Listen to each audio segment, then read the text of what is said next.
Hello, నమస్తే. Welcome to కళ్యాణం కల్లోలం ఎపిసోడ్ 10. నిశ్చితార్థ హాల్లో ముందు వరుసలో కూర్చొని ఉన్న భూపతి పక్కన చేరి, ఒరేయ్ భూపతి, నీకు నా గురించి తెలుసుగా. నేను మాట ఇచ్చానంటే తప్పను. నా మనవడిని ఖచ్చితంగా వెతికి పట్టి నీ మనవరాలితో పెళ్లి జరిపిస్తాను. నువ్వు భయం పెట్టుకోకు అంటాడు మహేంద్రదేవ్. మహేంద్రదేవు మాట ఇస్తున్నదానికి చూస్తున్నాడు భూపతి. నాకు తెలుసురా, మన స్నేహానికి నువ్వు మచ్చ తేవు అని. కానీ నేను ఆలోచించేది ఆ అబ్బాయికి పెళ్ళి ఇష్టం లేదేమో. ఇష్టం లేకుండా పెళ్లి జరిపిస్తే నా మనవరాలి జీవితం ఏంటా అని ఆలోచిస్తున్నా. ఒరేయ్, నువ్వు కంగారు పడకు. ఒకసారి వాళ్లకు పెళ్లి జరిపించాక వాడే నెమ్మదిగా అమ్మాయిని ప్రేమిస్తాడులే. సరేనా? ఇక నువ్వుండు, నేను వాడిని వెతికే పనిలో ఉన్నా అంటూ మళ్ళీ ఫోన్ పట్టుకొని మాట్లాడుతూ వెళుతున్నాడు మహేంద్రదేవ్. నిశ్చితార్థం అయిపోయింది. వల్లీకి మాత్రం బాధగానే ఉంది. ఎన్నో ఊహించుకున్నాను. ఇలా కార్తిక్ లేకుండా వెలితిగా జరిగింది నిశ్చితార్థం అని అనుకుంటూ ఉంది వల్లి. ఎంత బాధపడ్డా కాసేపటికి తాతగారు చెప్పారుగా కార్తిక్ని వెతికి పట్టుకొస్తానని. రానివ్వు, అప్పుడు చెప్తా అతని పని అని అనుకుంటుంది మనసులో. పెళ్ళికి ఇంకా 5 రోజుల సమయం మాత్రమే ఉంది కాబట్టి మీరు ఇక్కడే ఉండి పెళ్లి పనులు మీ తరపున మొదలు పెట్టుకోండి. ఈ ఫంక్షన్ హాల్ వాళ్ళతో నేను మాట్లాడుతాను, మీరిక్కడే ఉండిపోండి అని వల్లి కుటుంబంతో చెప్పాడు మహేంద్రదేవ్. ఇప్పుడు పిల్ల పరిస్థితి ఏంటి అని, అబ్బాయి ఎందుకు పారిపోయాడా అని కొంత దిగులు పెట్టేసుకున్నారు వల్లి కుటుంబం. మరుసటి రోజు ఉదయానికి మహేంద్రదేవు నుండి భూపతికి ఫోన్ వస్తుంది. నా మనవడు దొరికేశాడ్రా, మీరు కంగారు పడాల్సిన అవసరం లేదు అని అంటున్నాడు. భూపతి సంతోషంగా తన కుటుంబ సభ్యులతో, అబ్బాయి దొరికేశాడంట, మహేంద్రదేవ్ ఫోన్ చేశాడు అని అంటూ మనసు ఉండబట్టలేక వల్లి కుటుంబం మొత్తం ఆ ఫంక్షన్ హాల్ నుండి కార్తిక్ను చూడటానికి ఆ ఇంటికి వెళతారు. అక్కడ కార్తిక్కు అతని పక్కన మరో 4 వ్యక్తులు దెబ్బలు తగిలి అక్కడ పడున్నారు. వల్లి కుటుంబం, ఎవరా 4 వ్యక్తులు, కార్తిక్కు ఎందుకు అలా ఉన్నాడు అనుకుంటూ చూస్తున్నారు. వల్లి ముందుకు చూస్తూ వచ్చి నిలబడింది. వల్లీని చూడ్డమే కార్తిక్కు ఎగిరి గంతేసి వల్లి అంటూ వల్లీని గట్టిగా పట్టుకున్నాడు. వల్లి చేతిని పట్టుకొని, అమ్మా ఇదిగో వల్లి వచ్చేసింది, నేను వల్లీనే ప్రేమిస్తున్నా, వల్లీనే పెళ్లి చేసుకుంటా, మీరు నన్ను మళ్ళీ మండపానికి తీసుకొని పోవాలని చూస్తే పారిపోతా, నాకు మరొకరితో నిశ్చితార్థం వద్దు అని అంటూ వల్లి చేతిని గట్టిగా పట్టుకొని చూపిస్తున్నాడు. అందరూ బళ్ళుమని నవ్వేశారు. కార్తిక్ని పట్టుకొని వచ్చిన ఆ 4 వాళ్లకు తగిలిన దెబ్బలను చూసుకుంటూ కూడా నొప్పిలో కూడా నవ్వుతూ ఉన్నారు. భూపతి మహేంద్రదేవతో, ఆ 4 దెబ్బలు ఏంటి, అసలు వాళ్ళు ఎవరు, ఆ అబ్బాయి ఎందుకు వెళ్ళాడు అని అడుగుతున్నాడు. మహేంద్రదేవు నవ్వుతూ, ఒరేయ్ నీకింకా అర్థం కాలేదా, కార్తిక్ వల్లీలు ప్రేమించుకున్నారు. మనం వాళ్ళ చిన్నప్పుడు అనుకున్నాంగా, వాళ్ళు పెరిగి పెద్దయ్యాక వాళ్ళిద్దరికీ పెళ్లి చేయాలని. ఆ విషయం తెలియక కార్తిక్కు మేము వేరే అమ్మాయితో నిశ్చితార్థం ఏర్పాటు చేశామనుకొని ఇష్టం లేక ఇంటి నుండి పారిపోయాడు. వాడిని వెతికేందుకు నేను ఏర్పాటు చేసిన వాళ్ళల్లో ఈ 4 ఉన్నారు. వీళ్ళు పోలీసులు. వీళ్ళు కార్తిక్ని వెతుక్కుంటూ పోతే ఆ కార్తిక్కు నేరుగా మీ ఇంటికే వెళ్ళాడంట. అక్కడ మీ అందరూ ఇక్కడికి వచ్చారు కాబట్టి అక్కడున్న మీ పని వాళ్ళు ఊర్లో లేరు, నిశ్చితార్థానికి పోయారు, రేపు వస్తారు అన్నారంట. నిశ్చితార్థానికి పోయారు అంటే అది నాదే కదా, నేను లేకుండా నిశ్చితార్థం క్యాన్సిల్ అయ్యి ఉంటుంది కదా, వాళ్ళు త్వరగా ఇంటికి వస్తారులే, లేకుంటే రేపైనా వచ్చేస్తారు కాబట్టి నేను ఇక్కడే ఉండి వల్లీని కలిసి మాట్లాడాలి అనుకొని మావాడు మీ ఇంటి ముందే ఉన్నాడంట. వెతుక్కుంటూ వెళ్ళిన పోలీసులకు వాడు దొరికాడు. కార్తీక్ని రమ్మనమని వాళ్ళు పిలిస్తే, నేను రాను, నేను ఈ ఇంటి అమ్మాయిని ప్రేమించాను, పెళ్లి చేసుకుంటాను, నేను అక్కడికి వస్తే నాకు మరో అమ్మాయిని తగిలిస్తారు, కాబట్టి నేను రాను అన్నాడంట. వాళ్ళు మొండికేస్తున్నాడని బలవంతంగా తీసుకొని వచ్చే ప్రయత్నం చేస్తే, మా ప్రేమను విడదీస్తారా అంటూ వాళ్లపై ముష్టి యుద్ధానికి పోయాడు. ఆ దెబ్బలే అవి. ఎలానో ఆ నలుగురు కష్టపడి వీడిని కట్టేసి మరీ తీసుకొచ్చారు. అది కూడా అంత తేలికగా వాడు లొంగలేదు వాళ్లకు. వాళ్ళు పోలీసులమని ప్రూఫ్ చూపించి బెదిరిస్తేనే వచ్చాడు. అప్పటికి రానన్నాడంట. ముందు నువ్వు రావయ్యా, మీ ఇంటిలో నేను ముందు నువ్వు రావయ్యా, మీ ఇంటిలో నువ్వు హాజరయ్యా, ఆ తరువాత మా స్టేషన్కి వచ్చి కంప్లీట్ ఇద్దువు కానీ అని అన్నాక ఒప్పుకొని జీప్ ఎక్కి కూర్చొని వచ్చాడు అని నవ్వుతూ చెప్తున్నాడు మహేంద్రదేవ. మహేంద్రదేవ చెప్పిన కథకు అందరూ నవ్వాపుకోలేక మరింతగా నవ్వేస్తున్నారు. మరి ఇంకేం, అబ్బాయికి ఈ పెళ్లిలో ఏ అభ్యంతరమూ లేదు కదా, ఇక మనం మనశ్శాంతిగా పెళ్లి పనులు చేసుకోవచ్చు అని అంటాడు భూపతి. అవునవును అంటూ అందరూ తేలికవుతూ ఉన్నారు. కానీ వల్లి సడన్గా, లేదు, నాకు ఇష్టం లేదు ఈ పెళ్ళి అంటూ ముందున్న వాళ్ళను పక్కకు నెట్టి పరిగెత్తుకుంటూ వెళ్ళిపోతుంది. అబ్బా, ఇప్పుడు నీకేమైంది? ఆగు వల్లి, ఆగు అంటూ కార్తీక్తో సహా అందరూ వల్లి వెనుక పరిగెడుతున్నారు. వల్లి ఇటు తిరిగి అటు తిరిగి ఇంట్లోకి దూరి మేడపైకి చేరింది. మేడపై మధ్యలో మలుపుపై ఉన్న పెట్టగోడుపై కూర్చుంది. వల్లిని చూస్తూ, ఇంకా నయం, మిద్దెగోడ అంచులో కూర్చోలేదు, మధ్యలో కూర్చున్నావు కాబట్టి సరిపోయింది, నువ్వేమైనా చిన్నపిల్ల అనుకుంటున్నావా, దిగు పడతావు అంటున్నాడు కార్తీక్. అవునమ్మా దిగు తల్లి అంటూ రొప్పుతూ ఆయాసపడుతూ కష్టం మీద మెట్లెక్కిన పెద్దవాళ్ళు చెబుతూ ఉన్నారు. మిగతా వాళ్ళు నేను దిగను అంటూ మొహాన్ని అటు తిప్పి కూర్చుంది. అబ్బా, అలిగావా తల్లి, ఏం కావాలి నీకు అని అడుగుతున్నాడు పెదనాన్న. నాకేం వద్దు, అందుకే పెళ్ళి కూడా ఇప్పుడు వద్దు అని చెప్తున్నాను. అదే ఎందుకు తల్లి, చెప్తేనేగా. ఇప్పుడు నేను దిగితే నా పెళ్ళి మీరు ఎప్పుడు చేస్తారు? అనుకున్నట్టు 5 రోజులేగా. ఎందుకే దిగవు, నన్ను ప్రేమించానన్నావుగా, ఇప్పుడు పెళ్ళి దాకా వస్తే నాకు వద్దంటావు. ఎందుకు చేసుకోవాలి కార్తీక్ నిన్ను? ఆ రోజు నీకు నిశ్చితార్థమని నేను బాధపడుతూ ఉంటే, నేను వస్తాను, మన ప్రేమకు ఏమీ కానివ్వను అన్నావుగా. పక్క రోజే మా ఇంటికి వచ్చి మా వాళ్ళతో మాట్లాడి పెళ్ళికి ఒప్పించుండొచ్చుగా. అలానూ రాలేదు. అప్పుడు రాకపోగా ఇప్పుడు నిశ్చితార్థం రోజు మా ఇల్లు గుర్తుకొచ్చి పరిగెత్తుకుంటూ వెళ్ళావా? నువ్వు చేసిన ఘనకార్యానికి తాతగారు 5 రోజుల్లో పెళ్లి పెట్టేశాడు అంటూ రాగం తీస్తూ ఏడుస్తోంది. అరే, ఏడుపు కూడానా ఇప్పుడు? పెళ్లి ముహూర్తం పెడితే మనకు మంచిదేగా. ఎలా మంచిది?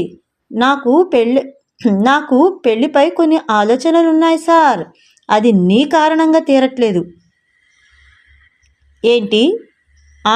అదే నా బాధ. ఏంటా ఆలోచనలు? ఏంటా? మా తాత భూపతి గారి మనవరాలి పెళ్ళంటే ఆషామాషిగా 5 రోజుల్లో అయిపోతే ఎలా? మా తాతగారి పేరుకు తగ్గట్టుండాలని ఆశించాను, కానీ ఇప్పుడు అలా జరగట్లేదే అంటూ మళ్ళీ అంటూ కెవ్వుమంటూ ఏడుస్తోంది. అబ్బా, అదే నీ బాధ? ఆ మాత్రానికే అంతలా ఏడవాలా? మామూలుగా చెప్తే సరిపోదు. ఉండు, పంతులతో మాట్లాడి ముహూర్తాన్ని మార్పిస్తాం. అదేమీ పెద్ద తప్పేం కాదులే. పెళ్ళి నువ్వు అనుకుంటున్నట్టు మా అందరికీ మనస్తృప్తి అయ్యేటట్టు పరిపూర్ణ పద్ధతిగానే పెళ్లి జరిపిస్తాను, సరేనా అంటాడు భూపతి. వెక్కిళ్ళు మీదనే కొడుతుంది వల్లి. అబ్బా, ఇప్పటికి అలక తీరిందిరా బాబు అంటూ చిన్నగా చప్పట్లు కొడుతూ నవ్వుతున్నారు. గోడ దిగబోతున్న వల్లిని పట్టుకొని నెమ్మదిగా దింపుతున్నాడు కార్తీక్. మళ్ళీ పంతులిని పిలిపిస్తున్నారు. ఈసారి పంతులు గారు, ముందు అనుకున్నట్టుగా ఓ నెల రోజులు అంటాడు. లేదు పంతులు గారు, కొంచెం త్వరగా చూడండి అంటాడు కార్తీక్. ఏం బాబు, ఎందుకు అని అడుగుతున్నాడు భూపతి. ఎందుకేంటి తాతగారు, మళ్ళీ మీ మనవరాలికి ఏ కారణానికైనా అలకొచ్చి పారిపోతే నేనేం చేయను అని అంటున్నాడు కార్తీక్. కార్తీక్ చేతిపై చిన్నగా ఓ దెబ్బ వేస్తుంది మళ్ళీ. అవును, అది నిజమే. ఇద్దరు పరుగుల మీద ఉన్నారు కాబట్టి ఆ 15 రోజుల్లో ముహూర్తమే ఖాయం చేయండి అని అంటాడు మహేంద్రదేవ్. 15 రోజుల్లో పెళ్లి కాబట్టి ఇక ఫంక్షన్ హాల్లో ఎందుకు, పద్ధతిగానే చేసుకుందామని వల్లి వాళ్ళ ఇంటికి వెళ్ళి వల్లి బృందం మొత్తం మొదలు పెట్టుకుంటారు వాళ్ళ ఊరిలోనే పెళ్లిని. విఘ్నేశ్వర పూజతో ఆరంభించి పసుపు దంచి పత్రికలు వేయించి ఆ పత్రికలను అందరికీ పంచి మంచి పట్టుబట్టలను నేయించి సరిపడా నగలు కొని చేతి పలారాలు చేయించి మంగళవాద్యాలతో మంగళ స్నానాలు మొదలుపెట్టి పెళ్లి కూతురిని పెళ్లి కొడుకుని వారి వారి ఇళ్లల్లో సిద్ధం చేసి వారి చేత పూజలు నిర్వహించి ఘనంగా వాళ్ళ ఊరిలోనే వాళ్ళ చేనులో ఓ చోట పెళ్లి పందిరి వేయించి అంతా పెళ్లికి సిద్ధంగా ఉన్నారు. వల్లి ఆశించినట్టే పెళ్లి జరుగుతూ ఉంది. అది ఏ ఈవెంట్ వాళ్ళ సమక్షంలోనూ కాదు, పాతకాల పద్ధతిలో. వల్లి పెళ్లికి చేయించిన పలారాలు కూడా ఊరిలోని అమ్మలక్కల చేత చేయించినాటివే. తాటాకు పెళ్లి పందిరిలో రంగురంగుల పువ్వులను గుచ్చి డెకరేషన్లలా కట్టారు. భోజనాలకు బంతులు పెట్టి విస్తర్లు వేసి వడ్డిస్తున్నారు. వంట పాకానికి వంట వాళ్లను వంటస్థలాన వంట శాస్త్రి గారు అజమాయిషీ చేస్తూ వంటలను చక్కగా వండిస్తున్నాడు. ఒరేయ్, ఆ పక్క పోపు మాడిపోతుంది చూడవేరా వెధవా. చూస్తున్నానయ్యా అంటే మరో పక్క తిరిగి ఒరేయ్, కరివేపాకు వేశావా లేదా, కొత్తిమీర ముఖమోడా అంటూ తిడుతున్నాడు. అయ్య బాబోయ్, వెయ్యలేదయ్యా, అనుకున్నా నువ్వు అలాంటిదేదో చేస్తావని. భూపతి గారికి తెలిసిందో కరివేపాకు బదులు మనల్ని వేస్తాడు. అయినా మన వంటలంటే ఎలా ఉండాలి, ఇలా మీరు లోపాలు చేస్తే ఎలా అంటూ అరుస్తూ పట్టెడు కరివేపాకు ఎత్తి కూరలో వేస్తున్నాడు. పందిట్లో పిల్లలు పరిగెత్తుకుంటూ వెళ్ళి వంటశాస్త్రి నడుముకు కట్టుకున్న గెంటెను చేతబుచ్చుకొని పారిపోతున్నారు. ఒరేయ్, ఆగండిరా ఆగండి, ఆ గెంటె లేకుంటే నేను కూరలో గరిటె తిప్పటం కష్టంరా, అది టివ్వండి అంటూ వారి వెనక పరిగెడుతున్నాడు వంటశాస్త్రి. పక్కకు పోగానే పిడికేడు జీడిపప్పు నోటిలో వేసేసి వాయించేస్తున్నాడు స్వీటు సుబ్బయ్య. గెంటెను పిల్లల నుండి లాక్కొని వెనక్కి తిరిగి చూసి, ఒరే సుబ్బిగా, ఆ పప్పు ఉన్నది తీపిపై చల్లడానికి, నీ నోట్లో పోసుకోవడానికి కాదు. ఇంకొక్కసారి నోట్లో జీడిపప్పు వేసుకున్నావో నీ ముందున్న పొయ్యిలోని పప్పులో నీ నోట్లో వేస్తా. అయ్యో వద్దయ్య గారు, ఇక నేను తిననులే అంటూ వాడి పని వాడు చేసుకుంటున్నాడు. మండపంలోని వధూవరులను కూర్చోబెట్టి మంత్రాలు చదువుతున్నారు పంతులు. జీలకర్ర బెల్లం పెట్టండయ్యా అంటున్నాడు. ఏది, ఎక్కడా కనపడదే అంటూ వెతుక్కుంటున్నారు వధూవరుల తల్లిదండ్రులు. ఇక్కడే పెట్టానే అంటూ పంతులు కూడా వెతుకుతున్నాడు.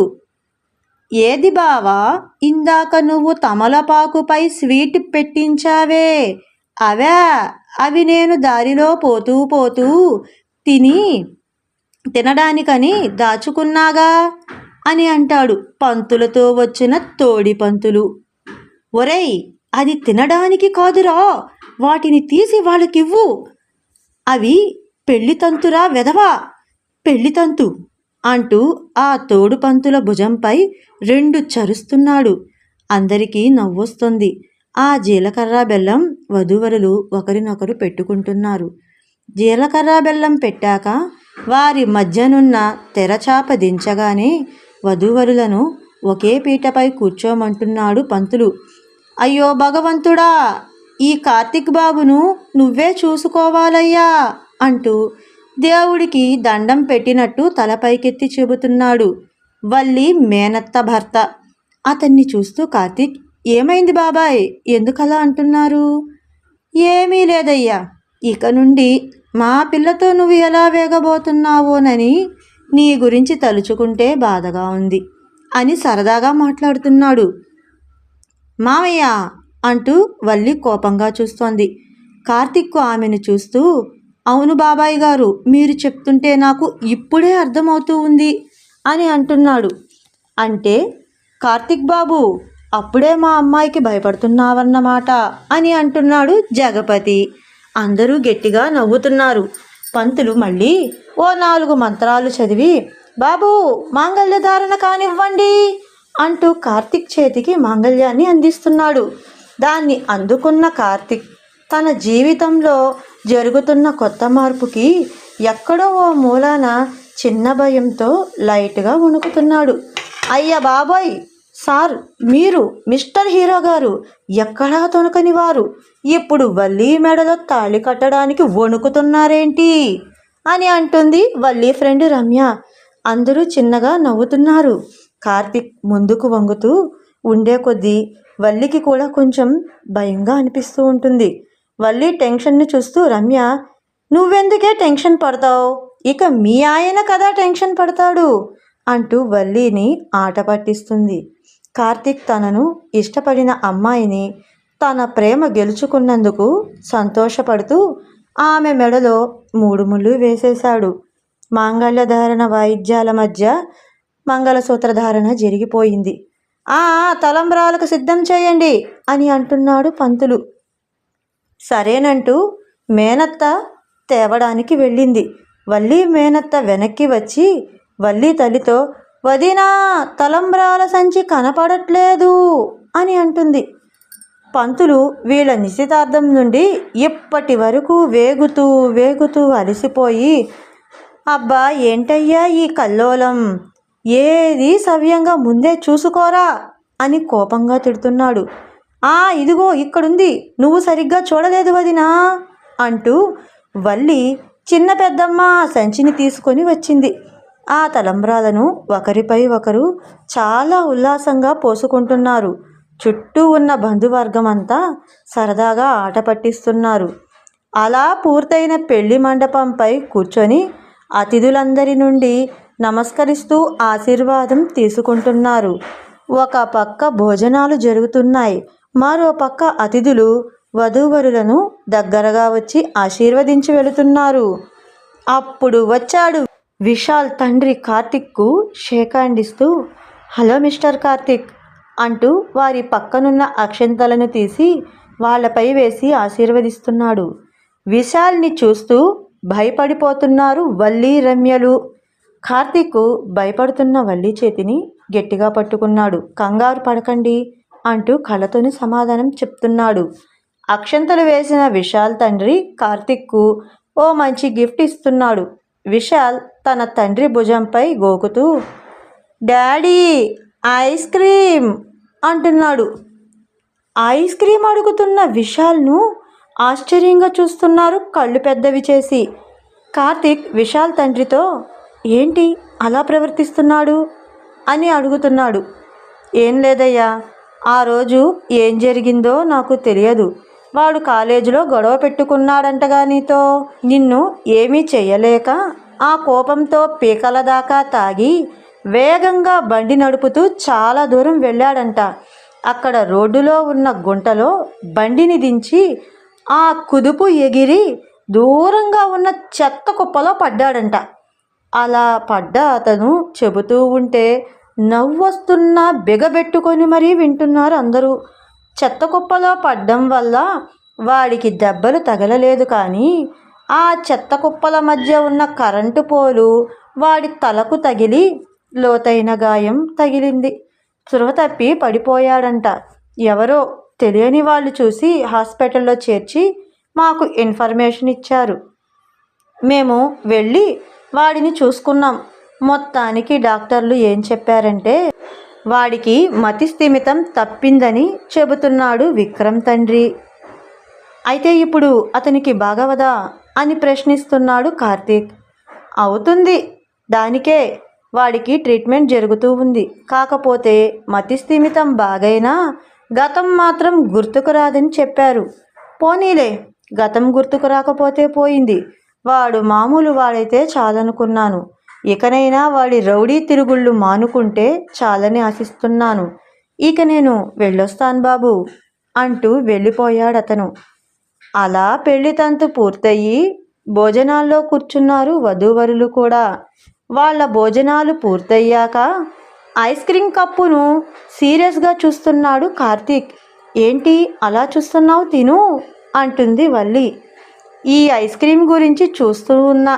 నీకు ఆ రోజు మిర్చి మంట తగ్గించింది ఈ ఐస్ క్రీమే. ఈరోజు విశాల్ టెన్షన్ తగ్గించింది ఈ ఐస్ క్రీమే. కాబట్టి మన ఇంట్లో దీనికో ఫ్రేమ్ కట్టి ఫోటో పెట్టిస్తా అంటూ నవ్వుకుంటున్నాడు కార్తీక్. కార్తీక్ నవ్వును చూస్తూ వల్లి కూడా నవ్వేస్తుంది. వాళ్ళు ఎందుకు నవ్వుతున్నారో తెలియదు, కానీ ఆ జంట చూడముచ్చటగా ఉన్నందుకు అందరూ సంతోషంగా నవ్వుతున్నారు. అలా వారి సంతోషాలతో ఆ కళ్యాణం ముగిసింది. కల్లోలం ఆగింది. ఓకే ఫ్రెండ్స్, ఇంతటితో ఈ కథ సుఖాంతమయ్యింది. మరో కొత్త కథతో మీ ముందుకు వస్తాను. అంతవరకు బాయ్. Like, share, subscribe.